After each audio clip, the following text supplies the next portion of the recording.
The stars above New Bizen burned bright on the night everything changed. The colony world had been home to 3 million humans for almost 50 years. Children played in parks under an orange sky. Farmers worked the rich soil that smelled like home. Old men sat on benches and talked about Earth, a planet most of them had never seen. Governor Kim Yoonji stood at her office window and watched the sunset. She was a small woman with gray hair and tired eyes. She had led this colony for 12 years. She knew every street, every family, every dream that lived here. Tonight, she felt something wrong in her bones. The feeling had no name, but it made her heart beat faster. Her assistant ran into the room. His face was white with fear.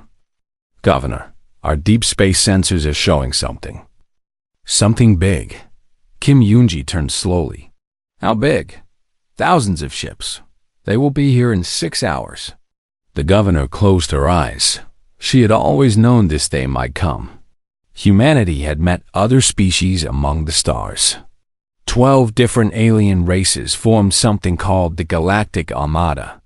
They looked at humans the way humans once looked at insects. Small, weak, unimportant. But humans had spread too fast. They had built too many colonies. The aliens did not like this. "Send a message to Earth," Governor Kim said. Her voice was calm even though her hands were shaking. "Tell them what is coming. Tell them to prepare." 6 hours later, the sky above New Bizen filled with alien warships. They blocked out the stars like a metal curtain. 3,000 vessels of different shapes and sizes hung in orbit. Some were long and thin like needles. Others were fat and round like moons. All of them carried weapons that could turn cities into ash. On the largest ship, Grand Overlord Velthos watched the human colony through a viewing screen. He was tall with blue-gray skin and 4 arms. His eyes were black and empty like the void between stars. He had commanded the Galactic Armada for 200 years. He had conquered 17 species. Humans would be number 18. "Such a small world," he said to his officers. "Such fragile creatures living on it." Fleet Marshal Thyra stood beside him. She belonged to a different species, with silver scales and a face like a lizard. She had served Velthos for decades, but she did not share his confidence today. "Grand Overlord, our scouts report no military vessels in this system. The humans have no fleet here." "Of course they do not." Velthos laughed. It was an ugly sound. "Humans are farmers and builders. They are not warriors. This will be easy." Ambassador Korath stepped forward. He was the smallest person in the room, with pale pink skin and large dark eyes. His job was to understand other species. He had studied humans for years. "Grand Overlord, I must advise caution. Humans are strange creatures. They do not behave like other species we have conquered. When they are pushed, they push back harder." Velthos waved one of his 4 hands. "You worry too much, Ambassador. Look at them. They have no ships, no weapons, no army. What can they possibly do?" The attack began at dawn. Governor Kim Yoonji stood in the emergency bunker beneath the capital city. Around her, military officers shouted into communication devices. Screens showed images of destruction that made her soul ache. Alien ships fired beams of green light that melted buildings like ice in summer. People ran through streets that were on fire. Children screamed for parents they would never find. "Governor, we cannot hold them," a young colonel said. His uniform was torn and dirty. "They are too many. Our weapons do nothing against their shields." Kim Yoonji nodded slowly. She had known this would happen. New Bizen had only a small defense force. They were meant to fight pirates and criminals, not an armada of 3,000 warships. "Keep fighting," she said. "Every minute we hold them is another minute for Earth to prepare." She walked to a communication console and pressed a button. A red light began to blink, showing that her message would travel across the stars to humanity's home world. This is Governor Kim Yoonji of New Bizen. We are under attack by the Galactic Armada. They have 3,000 ships. Our defenses are failing. I do not know how much time we have left." She paused and took a breath. "Tell Earth that we did not run. Tell them that we fought. And tell them that when they come for Earth, they must be ready. The aliens think we are weak. Prove them wrong." She ended the transmission and closed her eyes. Far away, on a small moon orbiting a frozen planet, Commander Yoon Hana sat alone in a listening station. A job was simple but important. She listened to alien communications. She translated their languages. She learned their secrets. Tonight, her screens were full of alien voices celebrating. "The human colony is falling," one alien officer reported. "Their resistance was pathetic." "Excellent," another voice replied. "We will reach their home world within 30 solar cycles. This war will be over before it truly begins." Hana listened with cold fury in her heart. She was young, only 28 years old, but she had already given her life to protecting humanity. Now she was hearing aliens laugh about killing her people. Then she heard something that made her blood freeze. Grand Overlord Velthus has declared that Earth will surrender without a fight. Intelligence reports show they have no fleet capable of stopping us. The humans are finished. Hana smiled. It was not a happy smile. It was the smile of someone who knew a secret. She opened a secure channel to Terran High Command. Her fingers moved fast over the keyboard. "Priority Alpha transmission." She typed. "The Galactic Armada believes we have no fleet. They are coming for Earth in 30 cycles. They think we cannot stop them." She paused, then added one more line. "They do not know about the Shadow Fleet. They do not know about the Void. Let them come. Let them celebrate. And when they least expect it, show them what humanity can do." On the bridge of his flagship, Grand Overlord Velthos raised a goblet filled with purple wine. His officers gathered around him, their faces full of pride and triumph. On the screens behind them, New Bizen burned. "Today marks the beginning of the end for humanity," Velthos announced. "They thought they could spread among the stars without our permission. They were wrong. Within one cycle, Earth will kneel before the Galactic Armada. The humans are finished." His officers cheered and drank. None of them noticed a small ship hiding in the shadow of a distant asteroid. None of them knew that every word they said was being recorded and transmitted. None of them understood that they had just made the biggest mistake in the history of their species.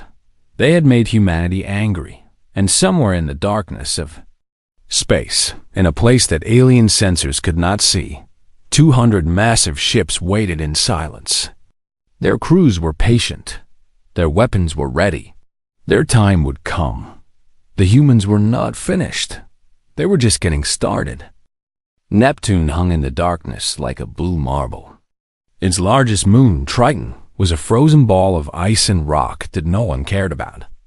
At least, that is what the rest of the galaxy believed. The truth was very different. Deep beneath the surface of Triton, hidden from every alien sensor and spy satellite, humanity had built something impossible. For 50 years, the greatest minds on Earth had worked in secret. They had sacrificed everything: families, careers, normal lives, all for one purpose. Survival. Admiral Park Tae-ho stood at the entrance to the underground shipyard and looked up.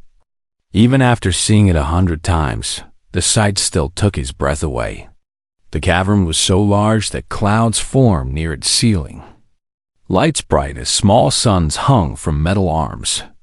And beneath those lights, floating in anti-gravity cradles, were 200 ships unlike anything the galaxy had ever seen. They were called dreadnoughts. Each one was 3 kilometers long, bigger than most space stations. Their hulls were black as the void itself. Their weapons covered every surface like thorns on a metal rose. They were beautiful and terrible at the same time. "Admiral, welcome back." Taiho turned to see Chief Engineer Beak Dong-yoon walking toward him.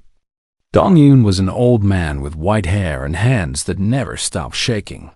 But his mind was sharper than anyone Taiho had ever met. He had designed these ships. He had invented the technology that made them special. "Dong-yoon," Taiho said, "is the fleet ready?" The old engineer smiled. "Ready and waiting. We have been ready for 5 years. We were just hoping we would never need to use them." They walked together through the shipyard. Workers moved around them like ants, checking systems and loading supplies. Everyone knew what was coming. The news about New Bizan had reached them 6 hours ago. 3 million humans, dead or captured. The Galactic Armada was coming for Earth. "Tell me about the void jump drive again," Taiho said. "I want to make sure I understand it completely." Dong-hyun nodded. He loved explaining his creation. The aliens use something called hyperspace to travel between stars. It is fast, but it leaves traces. We can detect their ships when they are in hyperspace. They can detect ours. He paused at a window that looked out at the largest dreadnought. The void is different. It is a dimension between dimensions, a place that exists outside normal space. When our ships enter the void, they become invisible. No sensor in the galaxy can find them. They can travel anywhere, appear anywhere, and the enemy will never see them coming. And the aliens know nothing about this? Nothing. They think void travel is impossible. Their scientists said it could not be done. Dong-hyun laughed softly. Human scientists love being told something is impossible. It makes us try harder. They took a transport pod to the flagship. Its name was painted on the hull in white letters, Indomitable. The word meant something that could not be defeated. Taiho hoped the name would prove true. Captain Lee Sujin met them at the airlock. She was a tall woman with short black hair and eyes that missed nothing. She had served in the Terran Navy for 20 years. She had fought pirates, rescued colonists, and survived 3 ship crashes. Now she commanded the most powerful warship ever built. "Admiral on deck," she announced. Taiho shook his head. "No ceremony today, Captain. We have work to do." They walked through the ship together. Sujin pointed out different sections as they passed. The medical bay could treat 1,000 wounded at once.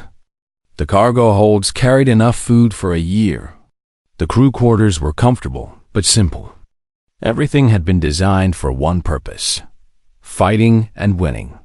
They reached the bridge. It was a wide room filled with screens and control stations. Officers sat at every position, running final checks on their systems. At the weapons station, a young man with a serious face studied his displays with total focus. "Lieutenant Kang Minho," Sujin said. "Our weapons officer. Best shot in the fleet." Minho stood and saluted. "Admiral, the weapons systems are fully operational. All plasma lances are charged. Missile bays are loaded. Point defense systems are active." Taiho looked at the young officer. He was barely 30 years old. Most of the crew were young.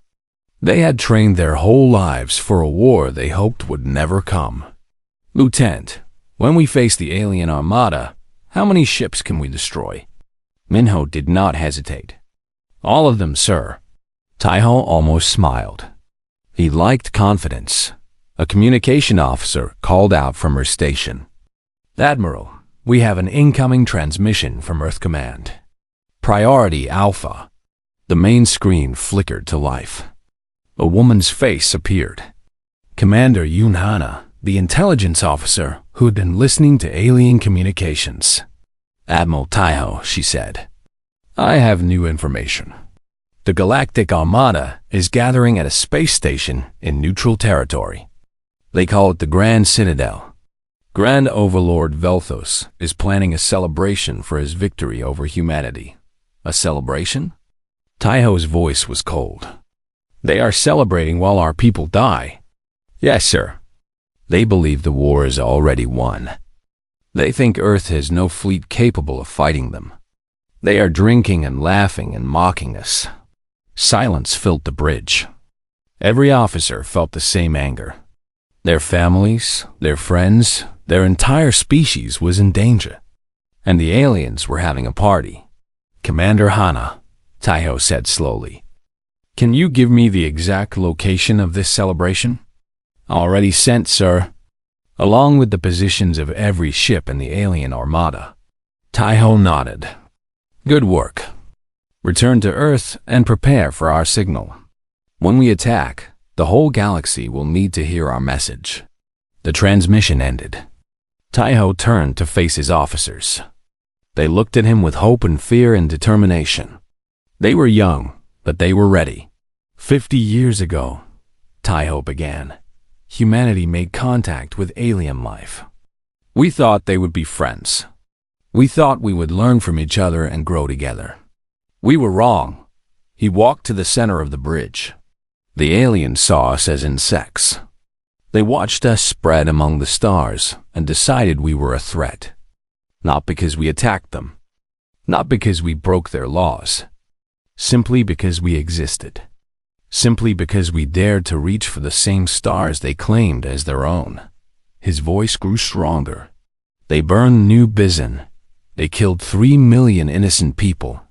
And now they sit in their golden station, drinking their wine, laughing at our pain. They think humanity is finished. They think we have nothing left. Taiho smiled. It was not a kind smile. Let us show them how wrong they are. He pressed a button on his command chair. His voice echoed through every ship in the fleet. "All vessels, this is Admiral Park Taiho. Engage void jump drives. Set coordinates for the Grand Citadel. We will arrive during their celebration. We will surround them from every direction.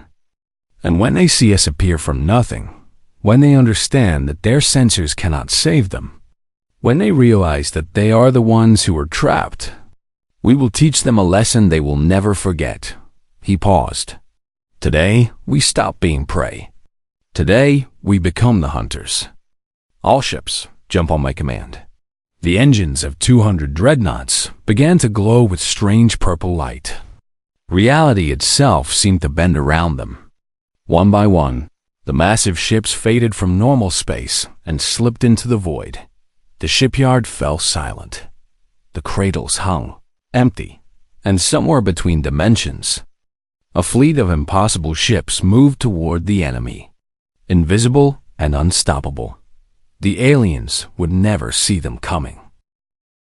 The Grand Citadel floated in the darkness between star systems. It was the largest space station in the galaxy, a massive ring of metal and glass that could hold 1 million beings.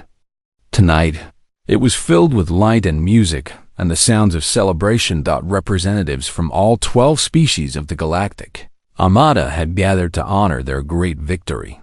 They wore their finest clothes. They ate the most expensive foods.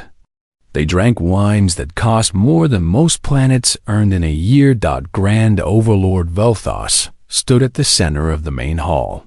His blue-gray skin was covered in medals and ribbons. His forearms held a golden staff that glowed with inner light.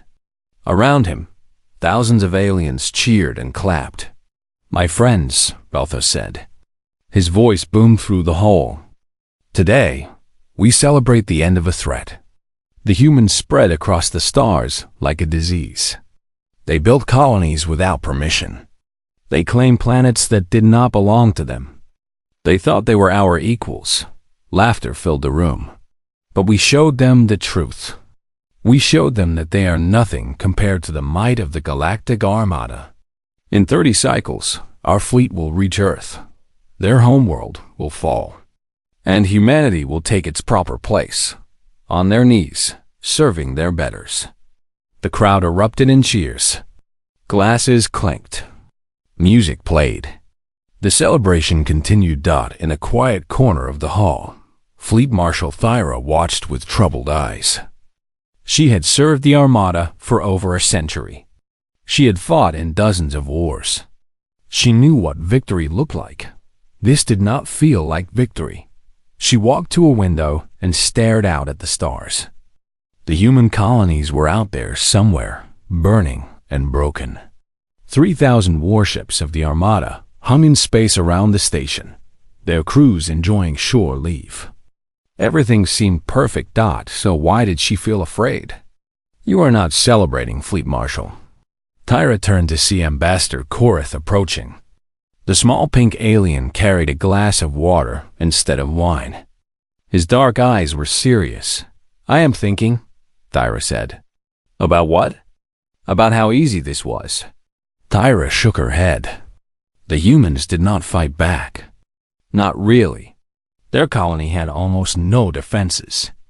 We destroyed it in hours. Korath nodded slowly. I noticed the same thing.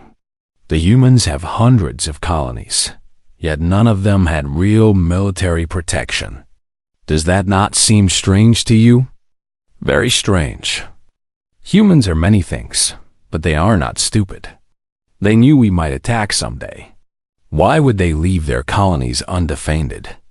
Perhaps, Korath said quietly, they wanted us to attack them.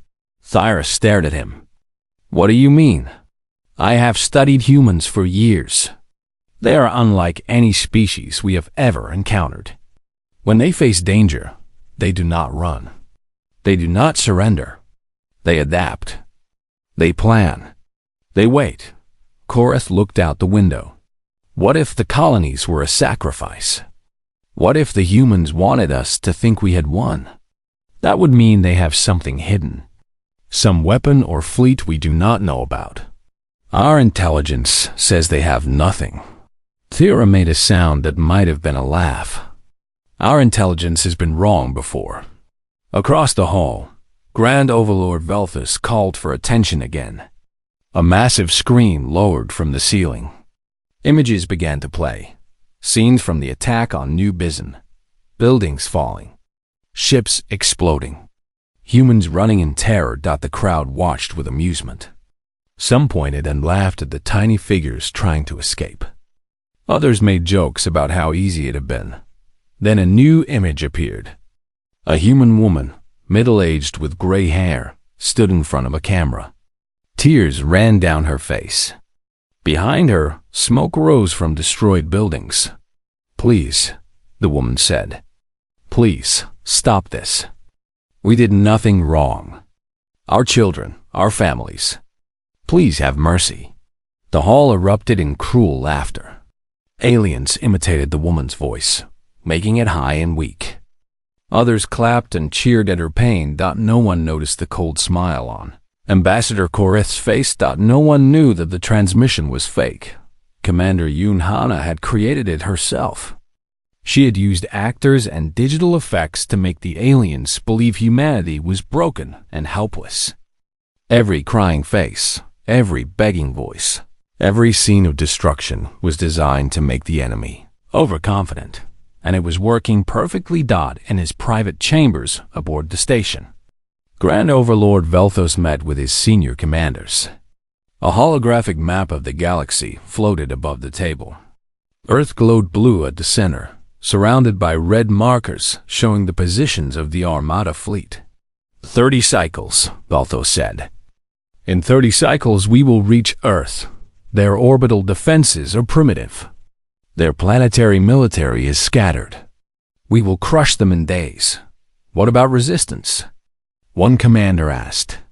The humans might fight harder to protect their home world. Let them fight. Velthos waved a hand dismissively. What can they do against 3,000 warships? They have no fleet. Our sensors have scanned every corner of their territory. There is nothing there. Fleet Marshal Tyra stepped forward. Grand Overlord, I must voice a concern. Velthos looked annoyed. Speak. Earth has been too quiet. Since the attack on New Bizen, we've received almost no communications from them. No surrender offers. No requests for peace. No threats of revenge. Nothing. So that is not normal. When we conquered the Selvians, They begged for mercy within hours. When we defeated the Korath, they sent threats and promises of revenge. But the humans? Silence. Complete silence. Velthos leaned back in his chair. Perhaps they are too afraid to speak. Or perhaps, Thyra said carefully, they are planning something. The room fell quiet. Velthos stared at his fleet marshal for a long moment. You worry too much, Thyra. Humans are primitive creatures. Yes, they spread quickly, but spreading is not the same as fighting. They have no military tradition, no warrior culture. They are farmers and builders and merchants. He smiled, showing rows of sharp teeth. They are prey, Thyra, and we are the hunters. There is nothing they can do to stop us. Thyra wanted to argue, but she knew it was pointless. Velthos had made up his mind. He would not listen to warnings. She bowed her head. As you say, Grand Overlord. The meeting ended. Officers returned to the celebration. Wine flowed. Music played. Laughter echoed through the halls of the Grand Citadel. Outside, in the cold darkness of space, the alien fleet waited. 3,000 warships, the most powerful military force the galaxy had ever seen. Their crews celebrated. Their weapons sat idle. Their sensors showed nothing but empty space in every direction. None of them knew what was coming. None of them could see the 200 ships moving through the void, invisible and silent, getting closer with every passing moment.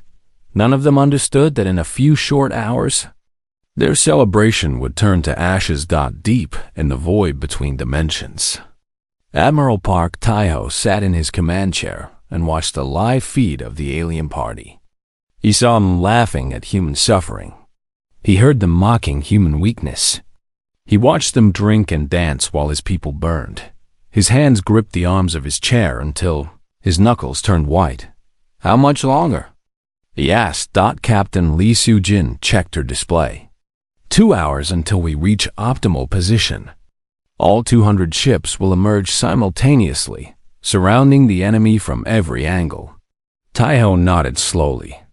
Let them celebrate a little longer. Let them enjoy their wine and their music and their pride. He looked at the screen, where Grand Overlord Velthos raised another toast to victory. Enjoy it while you can, Taiho whispered. Because when we appear, your celebration will become your funeral. The void drives hummed. The dreadnoughts moved closer, and the clock continued to count down toward the moment when everything would change. The hunters were about to become the hunted. The celebration on the Grand Citadel reached its peak at midnight. Fireworks of colored light exploded outside the windows. Music thundered through every hall. Alien voices sang songs of victory that had not been heard for generations. Grand Overlord Velthos stood on a balcony overlooking the main hall. Below him, thousands of his finest officers danced and drank. Above him, the stars shone cold and distant. He raised his glass one more time. To the end of humanity, he declared. To the end of humanity. The crowd roared back. At that exact moment, alarms began to scream. The music stopped. The dancing froze. Every alien in the hall looked up in confusion as red lights flashed across the ceiling. What is happening? Velthos demanded. An officer ran toward him, his face pale with terror. Grand Overlord, our sensors are detecting something. Something impossible. Explain yourself. Ships, sir. Appearing from nowhere. Hundreds of them. They are surrounding us from every direction. Velthos shoved the officer aside and marched toward the command center. His forearms pushed through the crowd of confused aliens. His heart beat faster with every step. This had to be a mistake. Some kind of sensor error. There was no way. He reached the command center and stared at the main display. His blood turned to ice. 200 ships had appeared around the Grand Citadel. They were massive, bigger than anything in the Armada fleet. Their hulls were black as the void itself. Their weapons glowed with deadly light. They had formed a perfect sphere around the station and the 3,000 alien warships. There was no escape route. Every direction was blocked. "This is impossible," Velthos whispered. "Our sensors showed nothing. Empty space in every direction." Where did they come from? No one had an answer. A communication signal cut through the chaos. Every screen in the station, every display on every alien ship, flickered and changed. A human face appeared. A man with gray hair and cold eyes. He wore a military uniform covered in medals. "This is Admiral Park Taiho of the Terran Federation," the man said. His voice was calm and steady. "You celebrated too early." Silence filled the Grand Citadel. Every alien stared at the human face on their screens. 24 hours ago, you attacked our colony of New Bizen. You killed 3 million innocent people. You burned their homes. You laughed at their suffering." Taiho's eyes narrowed. "You thought we had nothing left. You thought we were weak and helpless. You were wrong." The screens changed again, showing tactical displays. 200 red dots surrounded 3,000 blue dots. Even a child could understand what that meant. "You are surrounded. Your escape routes are blocked. Your sensors cannot lock onto our ships because we exist partially outside normal space. You cannot run. You cannot hide. You can only choose how this ends." Grand Overlord Velthos finally found his voice. "This is a trick, a bluff. Our fleet outnumbers them 15 to 1. On the screen, Admiral Taiho smiled. It was not a kind smile. "Then fight us, please." The transmission ended. For a moment, nothing happened. Then Velthos screamed orders at his officers. "All ships, attack! Destroy those human vessels. Show them the might of the Galactic Armada." 3,000 alien warships powered up their weapons. Engines roared to life. Shields activated. The greatest fleet in galactic history prepared for battle. The first alien cruiser fired a beam of green.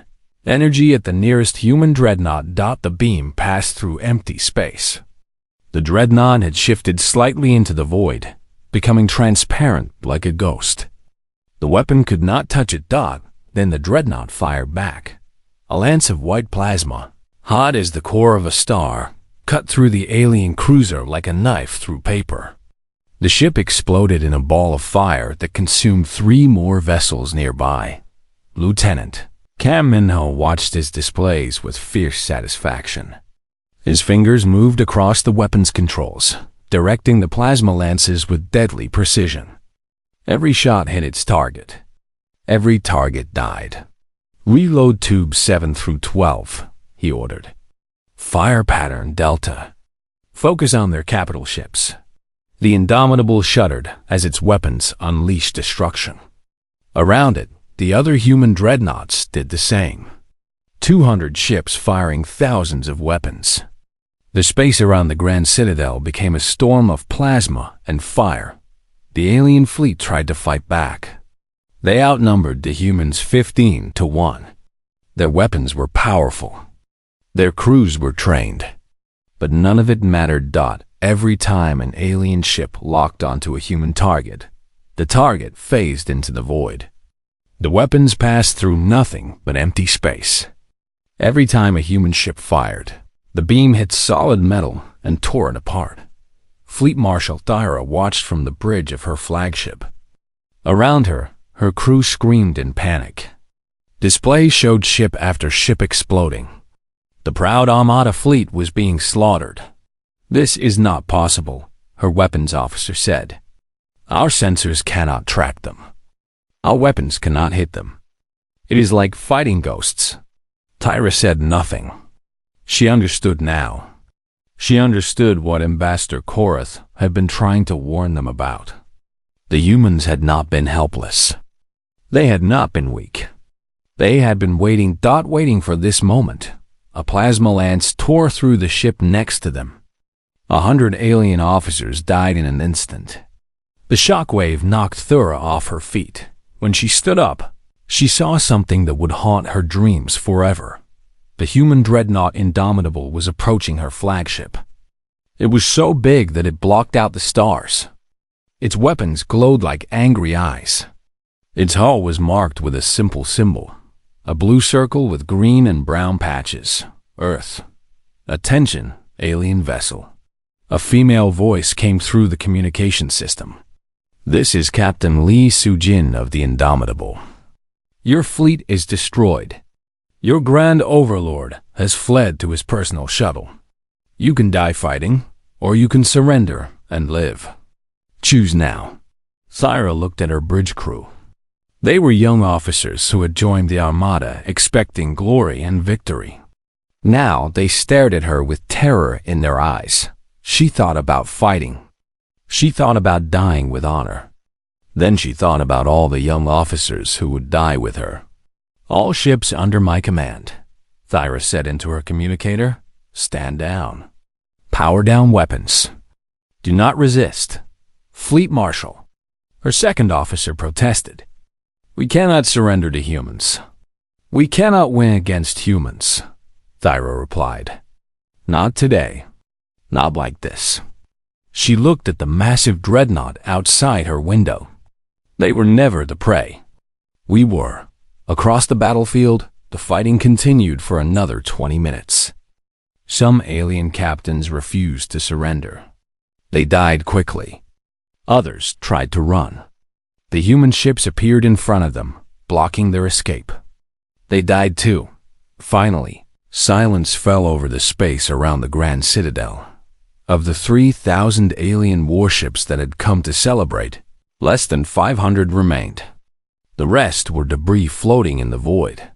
Admiral Taiho sat in his command chair and looked at the destruction around him. He felt no joy, no satisfaction, only a cold determination.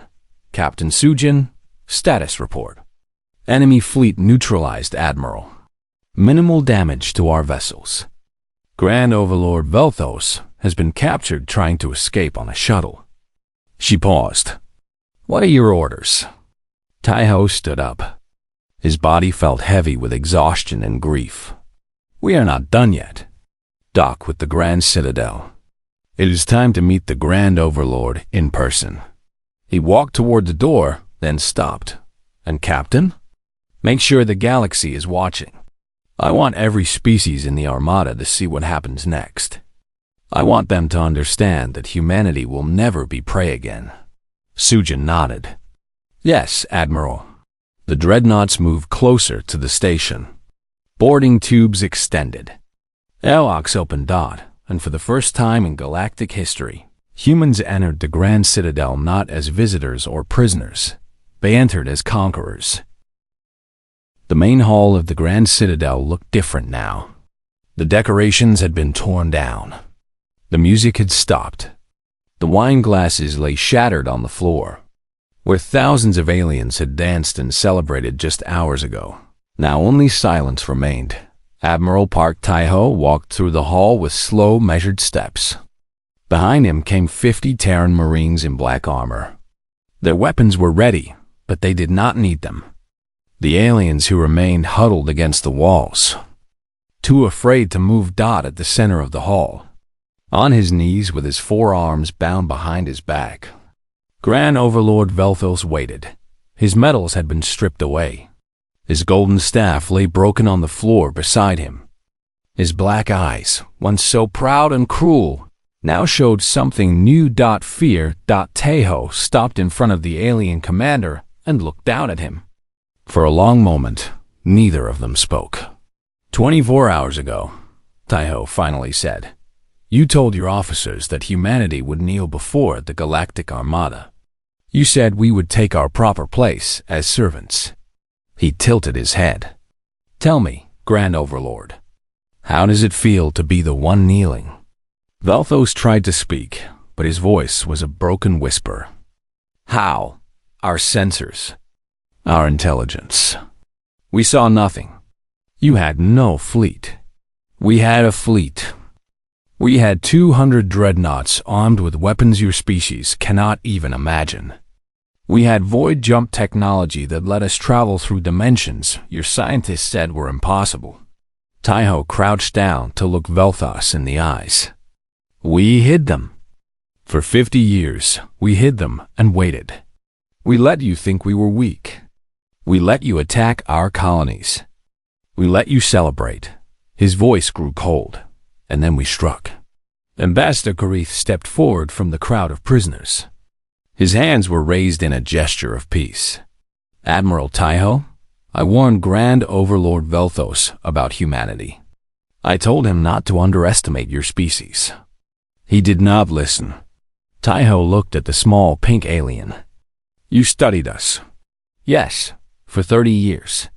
I learned your languages, your history, your cultures.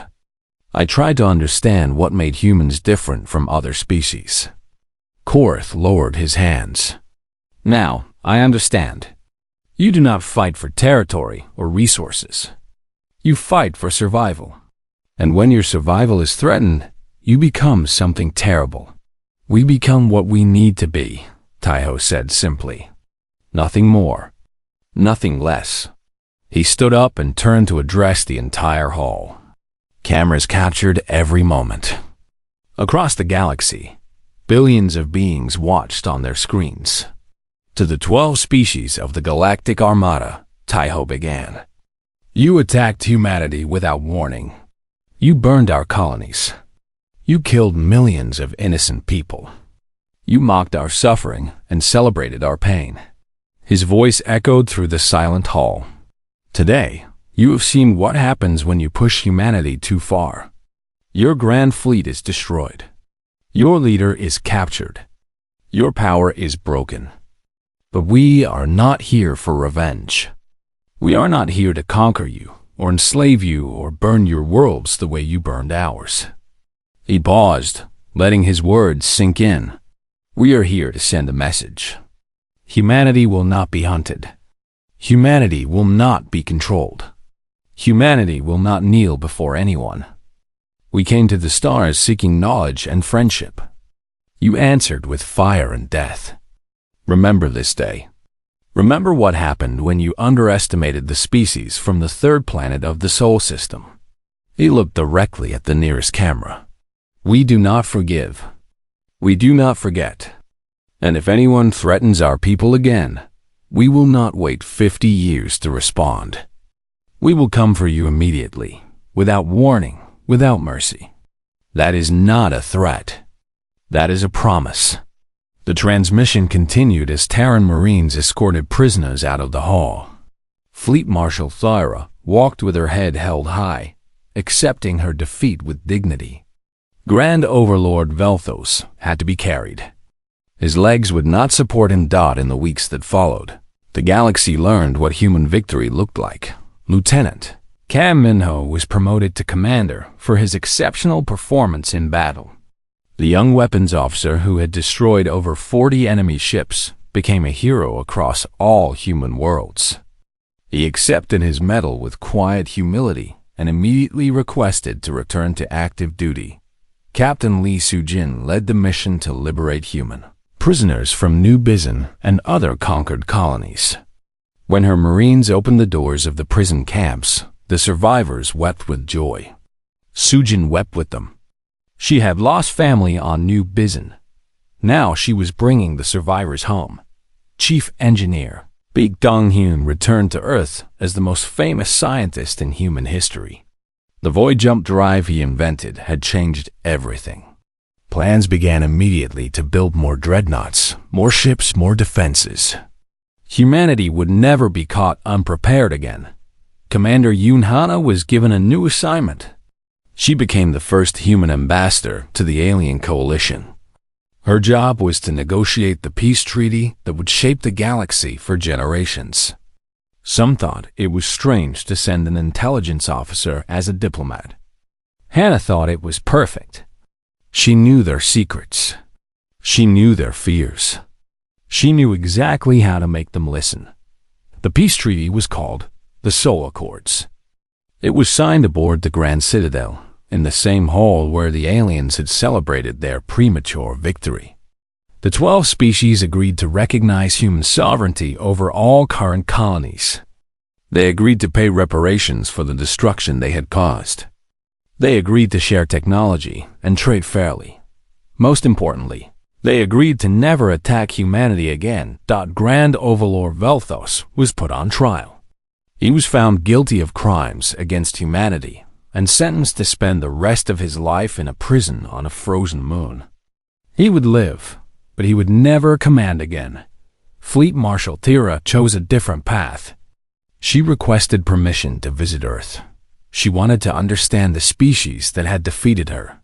She spent 2 years traveling the human home world, learning their history, their art, their music. When she returned to her own people, she brought a message. Humans are not what we thought, she told the Armada Council. They are not weak or primitive. They are not farmers pretending to be warriors. They are survivors. For millions of years, they fought to survive on a planet that tried to kill them. They fought predators, diseases, ice ages, and each other. They never stopped fighting. They never stopped adapting. That is why we lost. We saw farmers and builders. We did not see the wolves hiding beneath the sheep's clothing. On Earth, celebrations lasted for months. Parades filled the streets of every major city. People laughed and cried and hugged strangers. For the first time in 50 years, humanity could look at the stars without fear. Admiral Park Taiho did not celebrate. He stood alone on a balcony overlooking the ocean and thought about everyone who had died. The 3 million people on New Bizin, the thousands of soldiers who gave their lives building the Shadow Fleet, the parents who never saw their children grow up, the children who never knew their parents. Captain Sujin found him there, staring at the sunset. Admiral, the President wants to give you a medal. I have enough medals. You saved humanity. Taiho shook his head. Humanity saved itself. I just pushed the button. Sujin stood beside him. Together, they watched the sun sink below the horizon. The sky turned orange, then purple, then dark blue. Stars began to appear. What happens now? Sujin asked. Now we rebuild. We make ourselves stronger. We explore the galaxy not as prey, but as equals. Taiho looked at the stars. And we make sure no one ever threatens us again. Do you think they will try? Maybe. Someday. There are other species out there, other empires, other threats we have not discovered yet. Taiho allowed himself a small smile. But when they come, we will be ready. We will always be ready.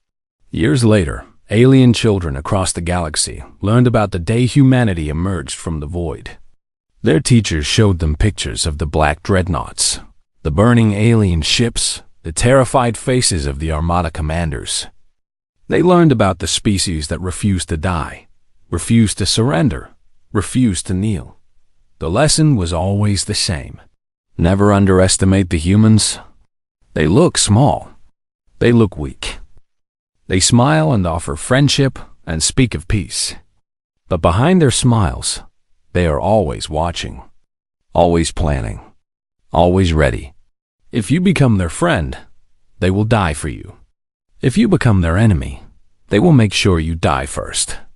And if you hurt their families, if you burn their homes, if you make them angry enough, they will hunt you across the stars. They will find you no matter where you hide. They will appear from nowhere, from the void itself, and they will show you no mercy. Remember New Bizin. Remember the Grand Citadel. Remember what happened when the galaxy celebrated too early. The humans came, and nothing was ever the same again. Far away, on a small blue planet orbiting an ordinary yellow star, humanity continued to grow. They built new ships and new colonies. They made friends and enemies among the stars. They laughed and cried and fought and loved, just as they always had. But they never forgot. They never forgot the day the galaxy learned to fear them. They never forgot that survival was earned, not given. And somewhere in the darkness of space, the Shadow Fleet waited, silent, patient, ready, because humanity would always be ready. Always.